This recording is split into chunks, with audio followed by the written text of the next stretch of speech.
mga dapat natin aabangan sa The Seed of Love na wag natin papalampasin ang mga bawat episode ng teleseryeng ito, mga kapuso.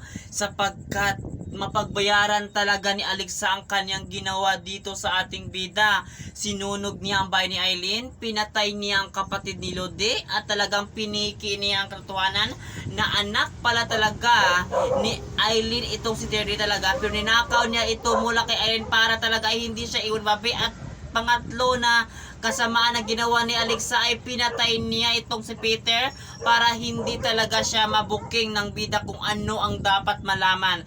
Kaya naman makapuso, abangan natin ito sapagkat ngayon ay limpak-limpak na kaso talaga ang gagawin ni Aileen dito sa kontrabida na ito si Alexa, na gagawin talaga niya lahat para masunod ang gusto niya. Kahit papatay pa itong tao, wala siyang pakialam, basta lang talaga sasaya siya at talagang siya ang magwawagi. Kaya naman abangan natin ito sapagkat sisingilin na talaga ni Aileen ang kasamaan na ginawa ni Alexa na dapat talaga pagbayaran niya ito, mga kapuso. Kaya lagi natin ito abangan, ang The Seed of Love, na wag natin papalampasin ang bawat episode ng teleseryeng inaabangan natin tuwing hapon.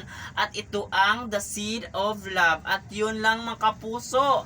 For more updates, lagi lang kayong makatutok dito ang huling linggo at ang huling kasamaan na gagawin Alexa dito sa ating bida. Kaya naman aabangan natin ito mga kapuso. Maraming salamat. Thank you.